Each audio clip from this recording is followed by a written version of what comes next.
Oh, oh, my dear. My dearest. I warned you. I said, do not go too near the edge. Why did you push me, Baron? Dear one, you're dreaming. Oh, dying.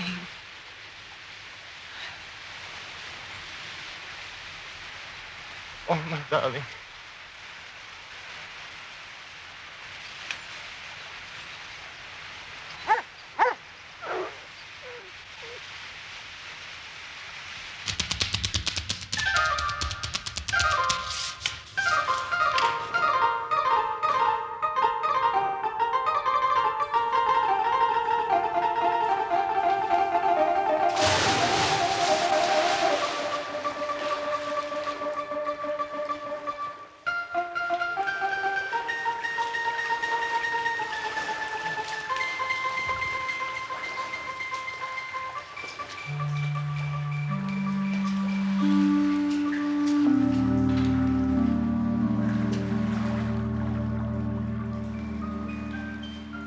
Anything stirring, Holmes?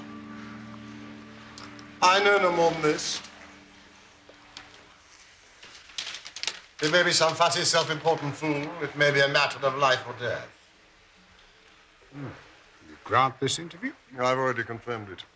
Do you know anything of the man? Only that the name Colonel Sir James Damewey is a household word in society. I can tell you a little bit more than that. He has rather a reputation for arranging delicate matters which are to be kept out of the papers. He's a man of the world with a natural turn for diplomacy. I'm bound, therefore, to hope that it is not a false scent, that he has some real need of our assistance. Our? If you will be so good, Watson. I should be honored. Then until 4:30 o'clock, we can put the matter out of our heads.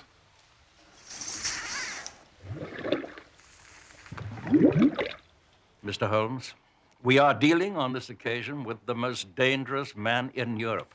I have had several opponents to whom that flattering term has been applied. A man to whom violence is familiar and who will literally stick at nothing. Don't you smoke? Excuse my pipe. But if your man is more dangerous than the late Professor Moriarty, he's indeed worth meeting. May I ask his name? Have you ever heard of Baron Gruner? The Austrian murderer. So you've already sized him up as a murderer. It is our business to follow the details of continental crime. I'm as sure that he killed his wife when that so-called accident happened at the Splugen Pass as if I'd seen him do it. Just as I'm certain that he disposed of the only witness, that innocent shepherd boy. Baron Gruner is now in England. Residing near Kingston, I'm informed. That is so.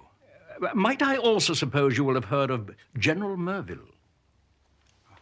Khyber Pass fame. Indeed. General Merville has a daughter, Violet. Young, rich, accomplished, a wonder woman in every way. It is she, an innocent, we are endeavoring to save from the clutches of this fiend. He has some hold over her. The strongest of all where women are concerned, Mr. Holmes. Ah, love. Exactly. In marrying you, my darling, all my past sins shall be absolved. These aren't sins you told me of. These are slanders. My angel. You were traduced, as are all great men. Yet I am determined you shall know my history, every part of it. Thus shall I come to the altar purified in soul and spirit, and worthy at last of your love. Just 6 weeks. Oh, Adelbert.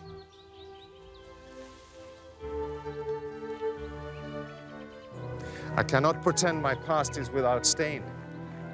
No man born in poverty who has created his own fortune can say that and speak the truth or not. I have been forced to many a ruthless act, my dear. Where should I begin? With young Heinrich of Saxe-Baden. To observe, Mr. Holmes, an atrocious event preparing itself before your very eyes and yet be powerless to avert it. Could anyone, any human being, be placed in a more trying position? Perhaps not. Well, then you will sympathize with the client in whose interest I am acting. I did not understand that you were merely an intermediary. Who is the principal? I beg of you not to press that question. His name cannot be dragged into this matter. His motives are, to the last degree, honorable, but he prefers to remain unknown. I need not say that your fees will be assured, Mr. Holmes. And you will be allowed a free hand. Surely the actual name of your client is immaterial. I must decline to act, Sir James. I'm sorry. I'm accustomed to having mystery at one end of my cases, but having it at both ends is too confusing. No. You place me in the most serious dilemma. Dare I say, Mr. Holmes, you hardly realize the effect of your own action. I have given my word not to reveal the identity of my client. May I at the least lay all I can before you?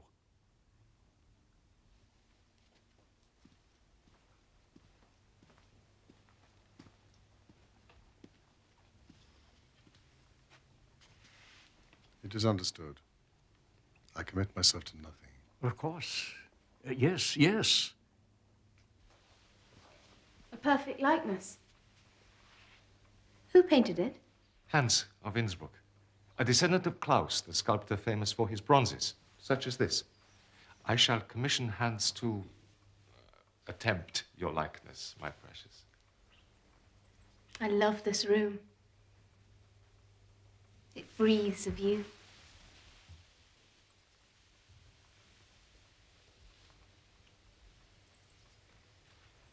What's this? Your diary? No.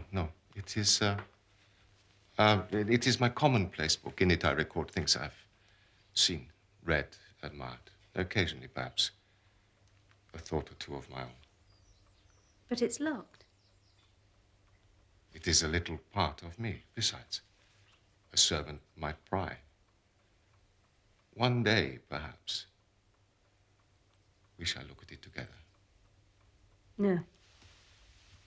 I respect your privacy, my darling. We must all keep something of our own, however much else we share. You are perfect.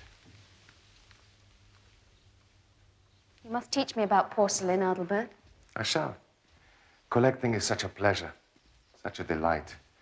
It is a passion with me, just as you are, my precious.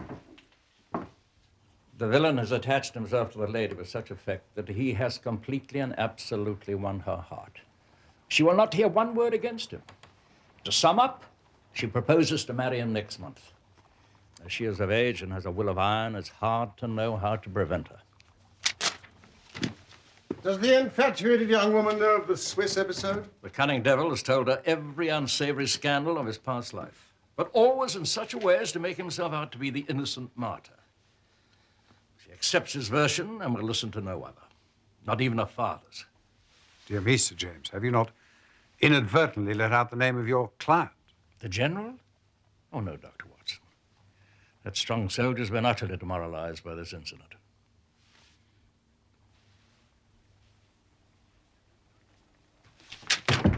Mrs. Hudson! You rang, sir? Will you deliver this to the butcher's boy round the corner? That young rascal with the funny eye? The other is invaluable, so is his bicycle. Sir.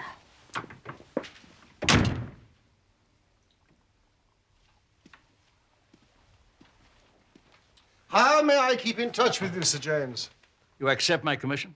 That is to say that your problem interests me. The Carlton Club will find me. And the Baron's exact address in Kingston? Vernon Lodge. A large house. He's a rich man. Well, speculators, when successful, frequently are, Sir James. What further information can you give us about the man? He has expensive tastes. Collects books, pictures, and Chinese pottery. He's a recognized authority. Written a book upon the subject. Well, Sir James, you may tell your client that I'm turning my attention towards Baron Brunner. I have no doubt, Mr. Holmes, you could easily trace my client. But I must ask you as a point of honor to refrain from doing so. Do not, I beg you, break in upon his incognito. I think I can safely promise that. Thank you. Dr. Watson.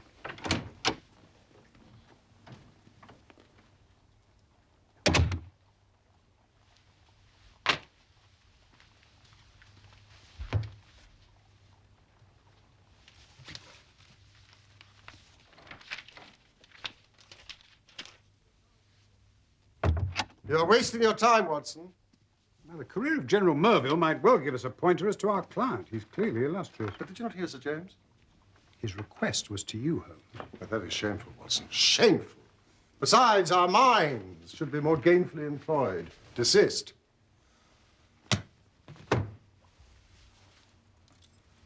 Any views? Have you none? Not yet. Beyond the one I've already acted upon. The butcher's boy. More discreet than any telegraph. Well, I should think you'd better see the young lady herself. Start with her. If a poor broken-down father cannot move her, how can I, a complete stranger, prevail? Now, if all else fails. Perhaps. But first, the underworld. For it is among the dark roots of crime that we must hunt for Gruner's secret. You've sent for Shinwell Johnson. I have but one insight. That Miss Merville might well condone murder. Yet some smaller offense might rankle.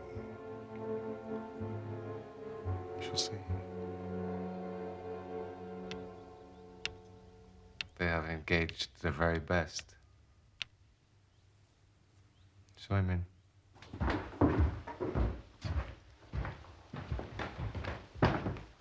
Mr. Sherlock Holmes, sir.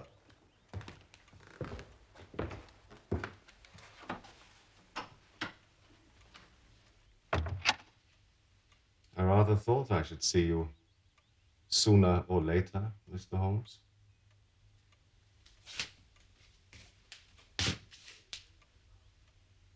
You've been retained, no doubt, by General Merville to prevent my marriage with his daughter Violet. That is so, is it not?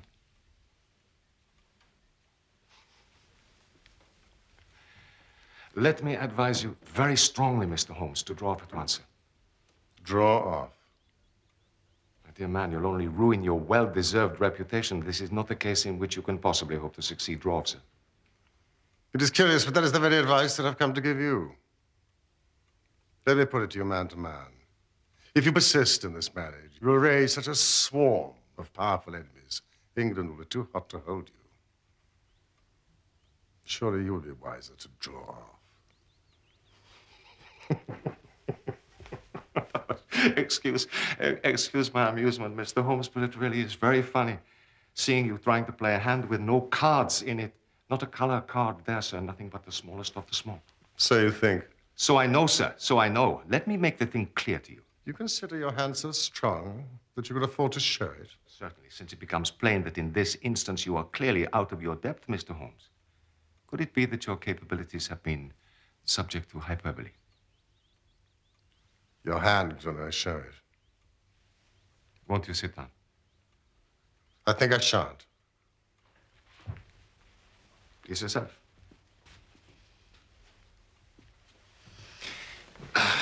Well, sir, it happens I have been fortunate enough to win the entire affection of Miss Merville. This in spite of the fact that I have informed her clearly of all the unhappy incidents in my past. I have warned her that certain designing persons would come to her. I hope you recognize yourself in this, and would tell her of these things. I have instructed her how to treat them. She is well prepared for you. She will no doubt give you an appointment, and she will listen. It will be to no avail, however. If you wish to speak, now is your moment. No. This is not the moment. Oh, by the way, Mr. Holmes, did you know the French agent Lebrun? Of course.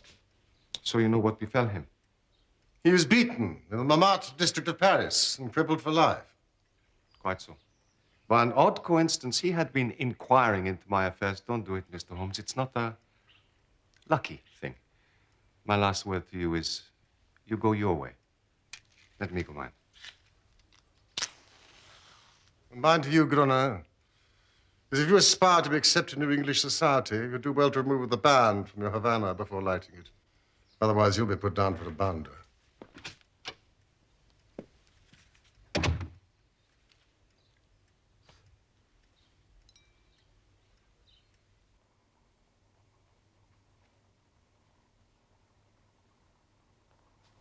Mrs. Hudson, has Holmes returned? Not yet, sir, but there are 2 visitors waiting. Thank you, Mrs. Hudson.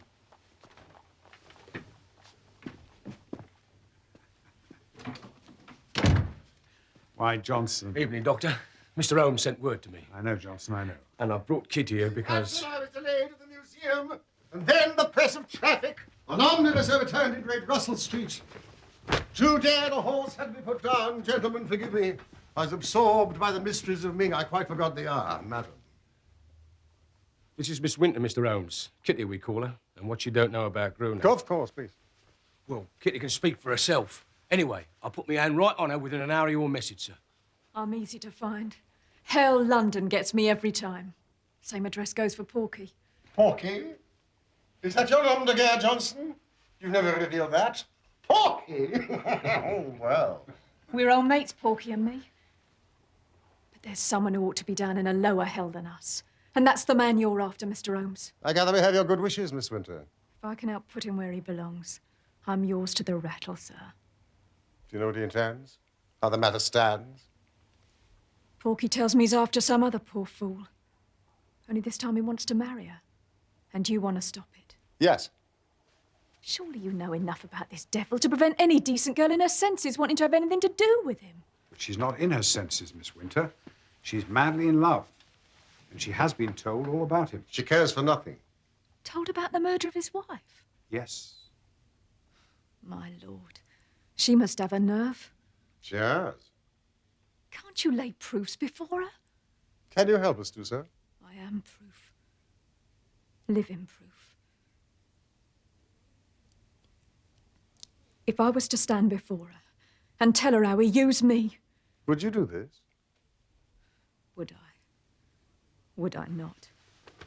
It might be worth the trying. Our lay didn't tell her all, sir.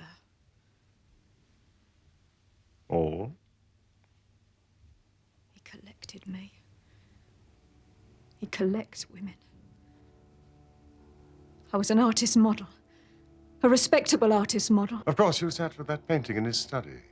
You've been to Kingston. Then you'll have seen all his crocs. Women and China. They're his twin passions. Gruner commissioned that painting. And afterwards...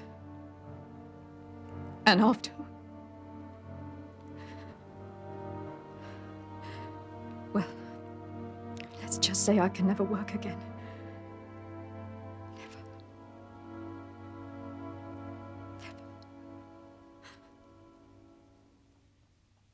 I am exceedingly obliged to you, Miss Winter. We shall indeed interview Miss Merville together. My client will compensate you most liberally. Oh, none of that, Mr. Holmes. I'm not out for money. Just let me see this man in the mud. In the mud with my foot in his face. That's my price.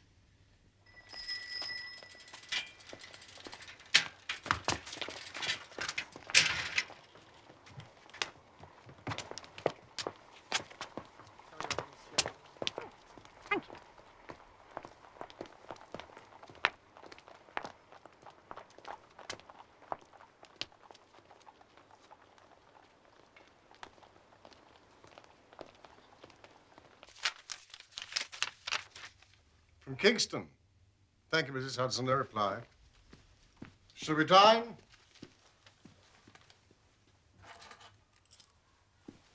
This is a death threat, Holmes. Do you expect anything less from the Baron, Gruner? Holmes, have a care. Oh, Watson, come along. We must eat.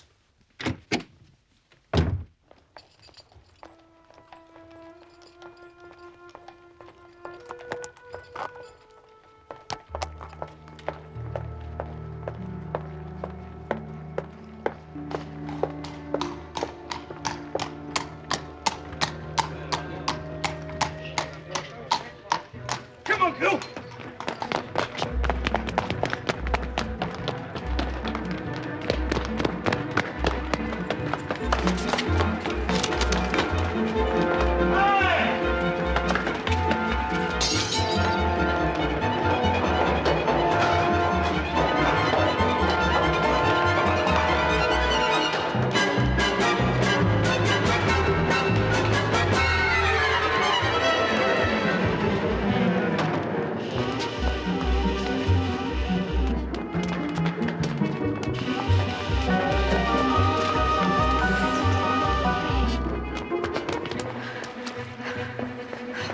They ain't following no more. Don't you believe it?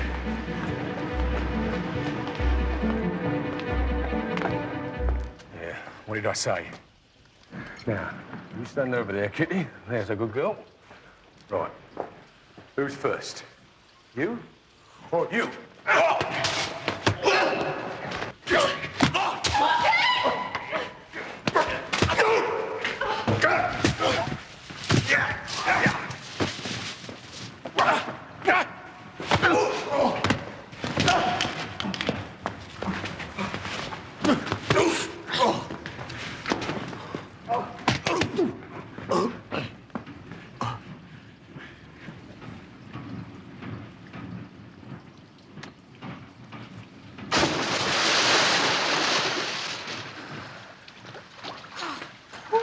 Amateurs. Ain't done no time. Don't know nothing. Come on, girl.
There's two persons wish to see you, sir. Persons? I couldn't, in honesty, term them gentlemen, sir. I come.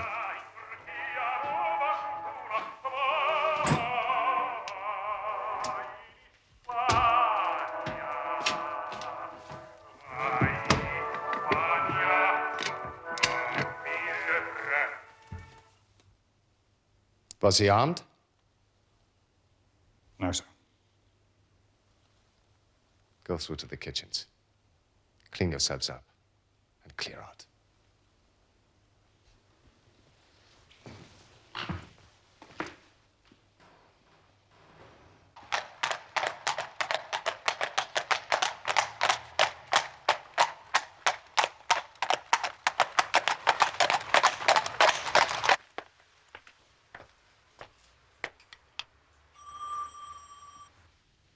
I have agreed to this visit out of respect for my father, Mr. Holmes, rather than for you. My fiancé assures me you are no longer what you were. A spent force. And you, Miss Winter? Surely you must also be superfluous. Our intentions are the best. We are here to aid you. Really? When you call to malign my fiancé? I am not renowned, Miss Melville, for the warmth of my affections, but I can appreciate them in others. Had I a daughter, I should, I hope, feel for you as the General does. Nor is his concern without foundation. There. The slander begins. No, I do not readily call upon anyone to beg or to plead. But in Baron Gruner, please, I never speak idly. You have chosen not merely unwisely, but dangerously. Marry him, Miss Merville, and I assure you, with all the knowledge I have of the criminal mentality, you will be in mortal danger. Just as the former Baroness was. She, too, is infatuated and paid the fatal price. Her life for a fortune. That's a lie.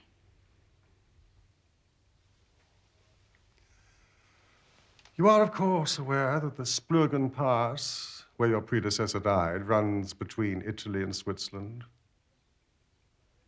What does the geography matter? A great deal.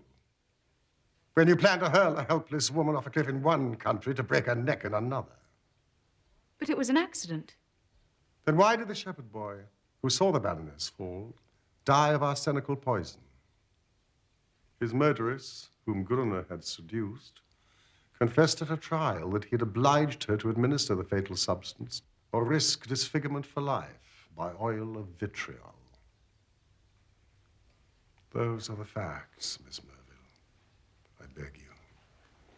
Picture the awful situation you will find yourself in if you only wake to your fiancé's true character after you have married him.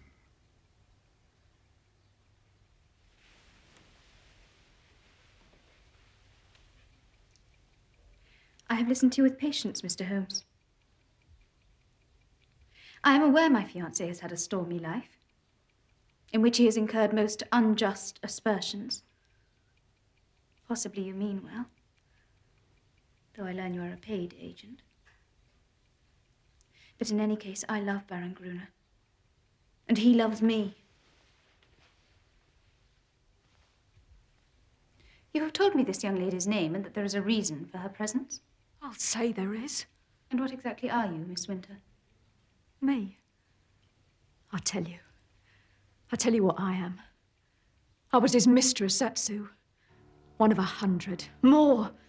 He's tempted, used, ruined, and thrown aside as he will you too. Please. You marry this man, he'll be the death of you.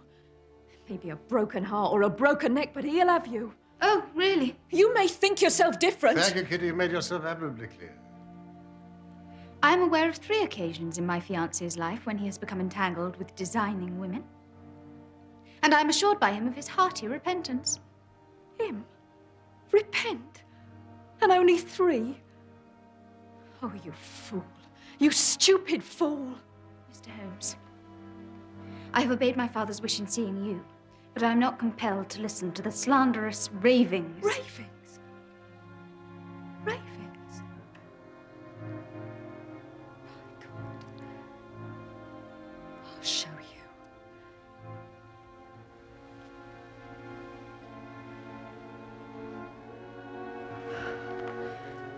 Look. Look. See that?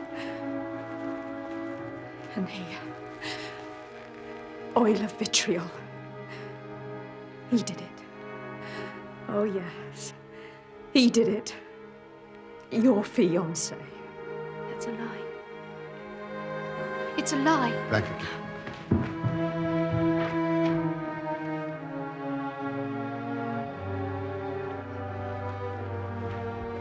You can tell the Baron that I shall not rest until I bring him to justice.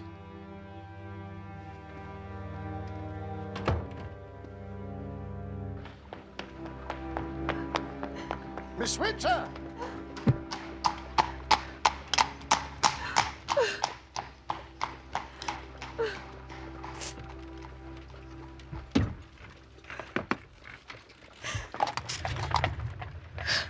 Why, Kitty? Why? No, please. Why did Gruner treat you so? can't tell you, Mr. Holmes. You must, this instant. You said that he collects women. What did you mean by that? It's a book he has. A book? Brown leather, with a lock, and his coat of arms in gold on it. No, I can't speak of it. He keeps a record of his women? We're all in there. Photographs, names, details, everything about us. He tried to make me read it while he... Oh, no, I can't. And when you refused? He went berserk. He ran out of the room. I was trying to dress. He'd come back in with this bottle. I was half naked. He threw it straight at me. Where is this book? I don't know. Think. No. In the study, in the bedroom? It's more than a year since I was there. Then you can remember, Kitty. Think. In the study. Back of the bureau. Thank you, Kitty. Miss Winter's scars could not move, Miss Merville? She was shocked, but recovered instantly. Good heavens. Seems inhuman. I confess that part of me could wish her joy with Grunner. Abandon her to her fate. After all this. When I compare Miss Merville with Kitty, whose spirit is as fine as her body is blemished, yes. He wouldn't withdraw from the case. Have no fear, Watson. My disgust with Miss Merville counts as nothing against my determination to foil Grunner. But one thing irks me. That I did not pay more regard to Kitty's deportment when we first met. The manner in which she dressed her hair. Ah. It's late. We must be gone. I've got a mountain of work to do at the surgery, Holmes, so I'll see you in the morning. Until tomorrow, then.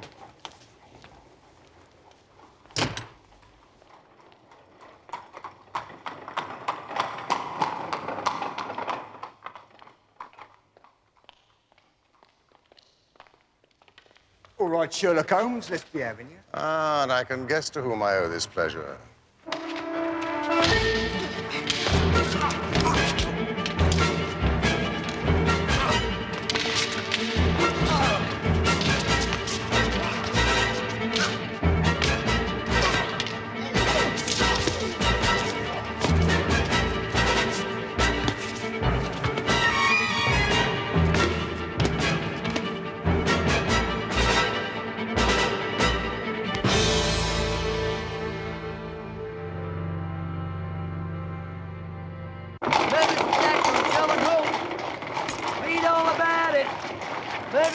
On Sherlock Holmes.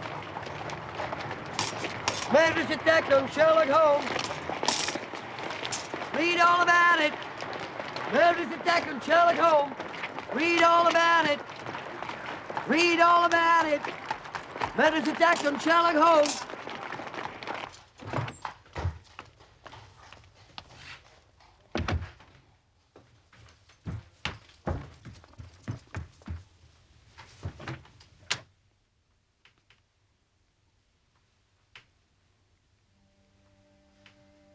It's all right, Watson. Don't look so scared. Mustn't talk. Nonsense. Need to. What can I do, Holmes? Because it was that damned Austrian. Give me the word. I'll go and thrash the hide off him. Good old Watson. No. Was it the same pair that attacked Johnson and Miss Winter? One may have been. The other, I doubt it. But your thought alerts me. You must send a note to Johnson. Tell him to find some quiet suburb for Kitty. She should stay there until the danger is past. And then we must exaggerate my injuries. There's no need for that. Even so, we must lay it on thick for the press. May not live the week out. Concussion, delirium, coma, what you like. We must issue the gravest bulletins. Anything more? Yes. Put my pipe on the table, on the tobacco slip. You must rest, not smoke. Very well. Doctor.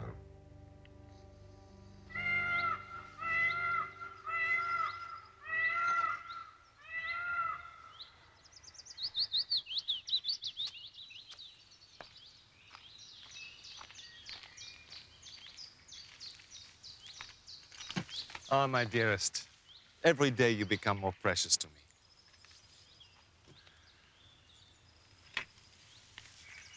What is it? It's just that... Must you really go to America? Oh, my darling.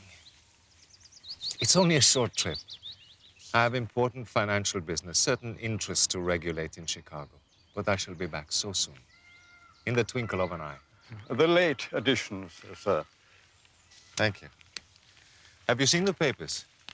That poor man Holmes, he sinks daily. I'm afraid you cannot expect me to have very much sympathy with Mr. Holmes and his misfortune. Erysipelas has set in. Have you seen the news? No. Luna sails for America on the Ruritania on Friday. News is his hard. Friday? That means he sails from Liverpool, not from Southampton. I believe the rascal means to get away from us. But he won't. With Lord Harry, he won't. Watson, I need you to do something for me. I'm here to be used. Then spend the next 24 hours in an intensive study of Chinese pottery.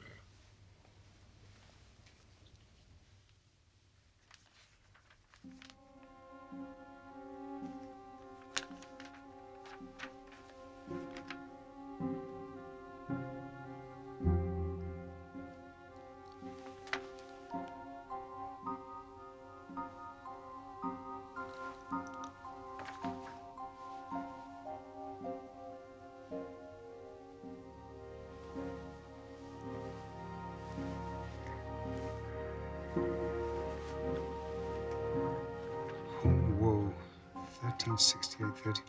Whoa, 1368-39.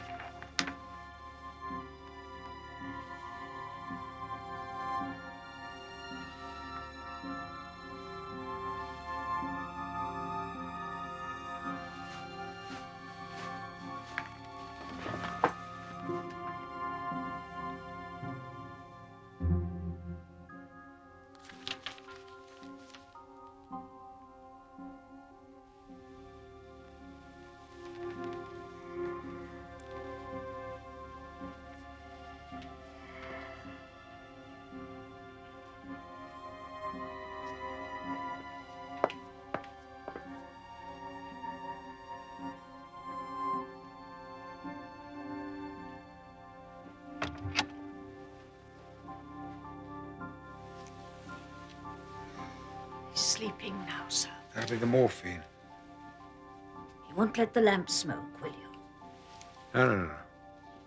You're locked up below. Oh, I did that a while back. There's murderous folk about. True. Don't drive yourself too hard, sir. You'll be good for nothing in the morning. No, I shan't be long.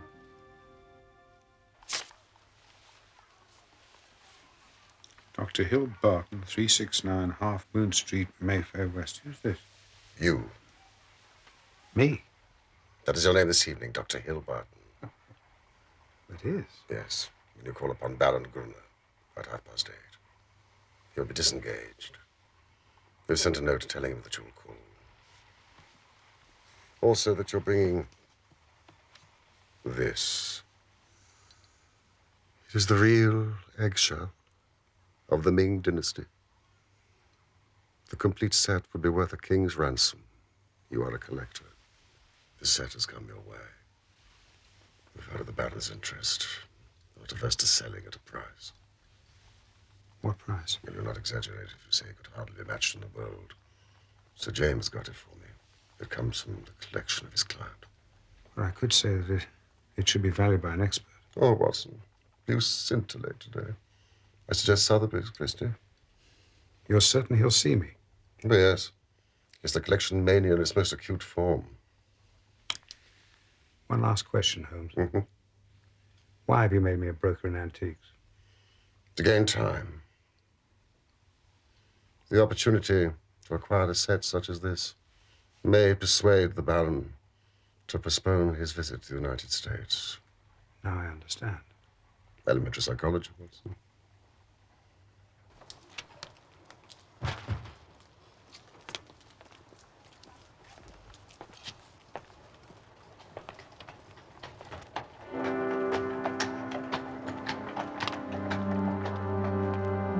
Kingston, please, driver.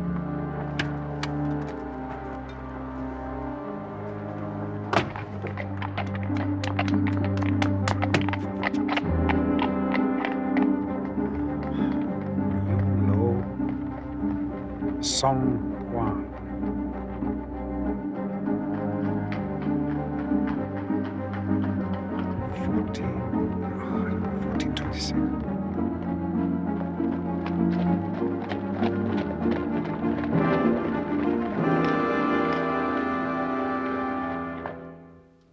Very fine.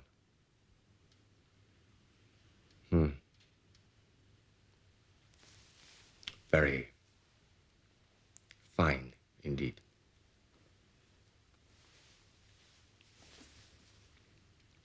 And you say you have a set to correspond?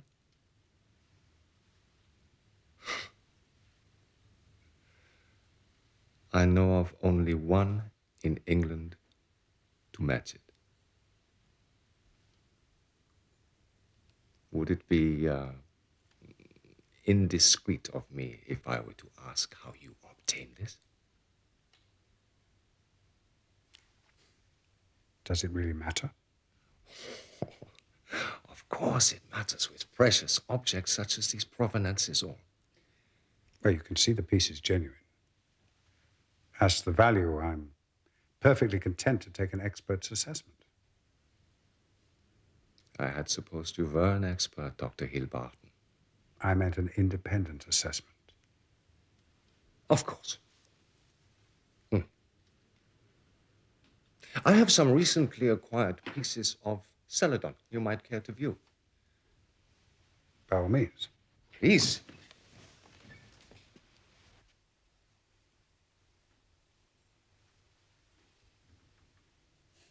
It's flawless. Typical 12th century song, I'd say. Wouldn't you? You're right.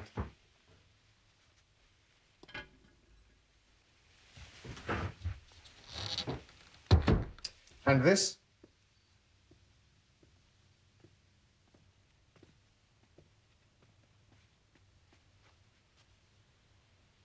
That's an excellent example. Jin dynasty, I should say, circa 265 AD. Precisely.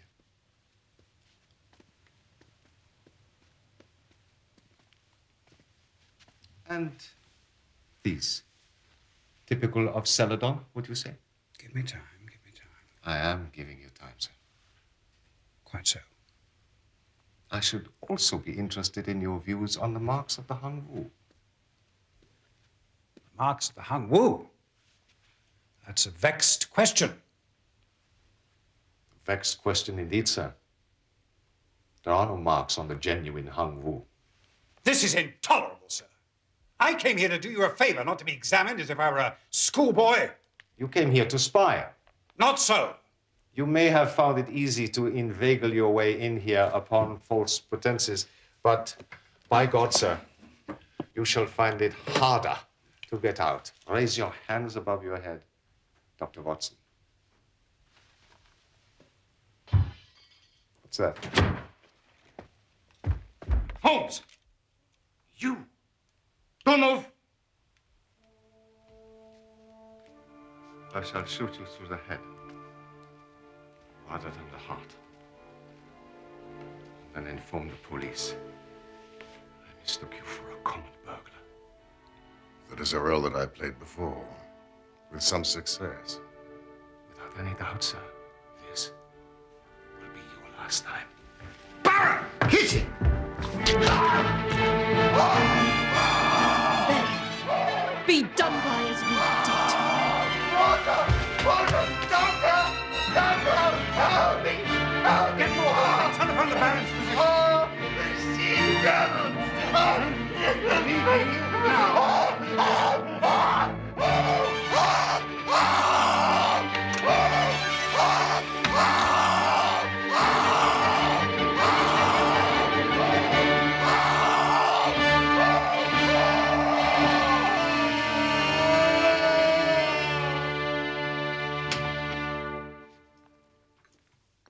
Sir James, forgive me for summoning you at this late hour. But there's no time to be lost. You must have this before Scotland Yard bumbles in. Scotland Yard? Baron Gunnar is bound to have laid a complaint against us. Watson as an impostor, myself as a burglar. We were both. I diverted Gruner's attention while Holmes procured that. You must show it to Miss Merville. She will find herself one among 100. The account of what sport Baron Gruner enjoyed with his female victims may perhaps at last open Miss Merville's eyes. You've done wonders, Holmes. Wonders. Except for Kitty Winter. Watson, explain. I must rest. Miss Winter is a former mistress of Gruner's. She followed me to Kingston and concealed about her was a flask of vitriol. Which she unleashed upon Gruner. Severely damaging his right hand and parts of his face. He will be disfigured for life. But surely, if these injuries are as terrible as you describe them, then our purpose is sufficiently gained. Should love him the more. As a disfigured martyr, no. It is his moral side, not his physical, which we have to destroy. That book will bring her down to earth, and I know nothing else that could. It's in his own handwriting. She cannot get past it. Neither my client nor myself can thank you enough, Holmes. Should either Miss Winter or even you yourself be incommoded by the police, do not hesitate to telephone me. Thank you, Sir James, but to tell the truth, I rarely, if ever, find myself inconvenienced by Scotland Yard. Good night. Good night.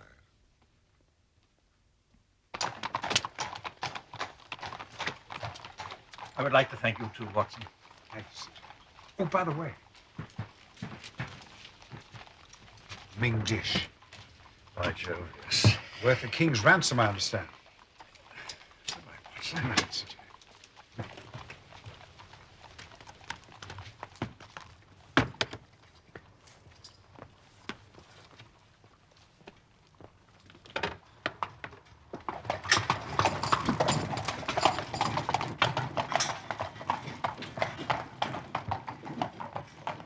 Holmes! Holmes! I've discovered the identity of our client. It's none other than... A loyal friend and a chivalrous gentleman. Let that now and forever be enough.